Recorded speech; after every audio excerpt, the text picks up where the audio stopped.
কিছুদিন আগে আমরা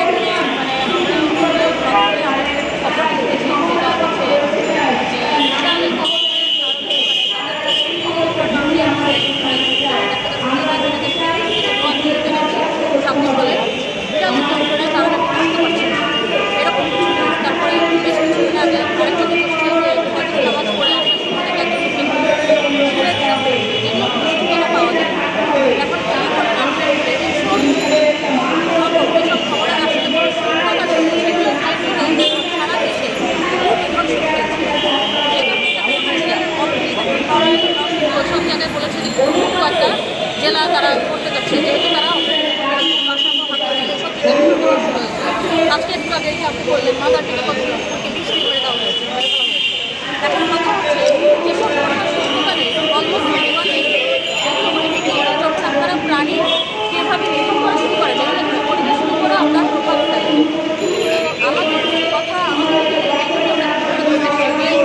একটা নিউজ যখন করা হয় তখন সেই নিউজটা না জানা নির্বিচারে এতগুলো পশুপাখি হত্যা করে, সেটা তো আসলে কোনো মানবিকতার পরিচয় হয় না। আমরা এর বিরুদ্ধে প্রতিবাদ করতে আজকে এখানে দাঁড়িয়েছি। এই যে এতগুলো নিধন করা হচ্ছে এগুলোর দায়ভার এখন কারা নেবে? যারা ইউজ করেছে তারা নাকি স্থানীয় লোক তারা?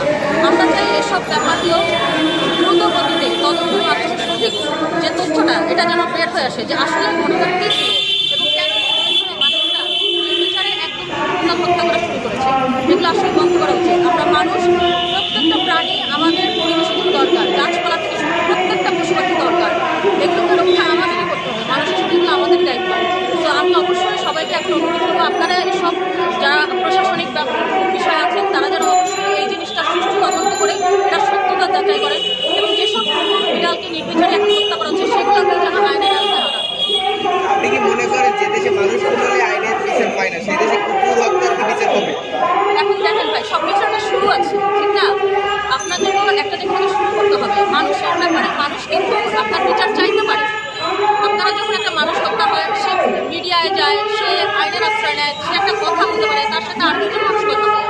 কিন্তু যখন এই ব্যাপারটা একজন করছে তারা কিন্তু সে বলতে পারে না যে আমি মারি নাই বা আমি কিছু করি না, আমি ক্ষুধার্ত, আমি নিপীড়িত, আমাকে মারা হচ্ছে। তো সেই জন্যই আমরা এখানে আমাদের আওয়াজটা তুলেছি, একটা প্রভাবশালীর জন্যই আমরা আওয়াজটা তুলেছি। এবং অনেস্টলি স্পিকিং এটা আমাদের মানুষের কাছে কোনো পরিবেশ, প্রকৃতি, প্রাণী সব কিছু দরকার আছে, এটা আগে আমাদের বুঝতে হবে। এই জন্যই আমি মনে করি যে এটা আমাদের আমরা এখান থেকে শুরু করেছি। আপনারা আমাদের সাথে আছেন, যারা আসলে ব্যাপারটা বুঝছেন, সবাই মোটামুটি মোটামুটি না আসলে সবাই জানেন ব্যাপারগুলো। আমি মনে করি আমরা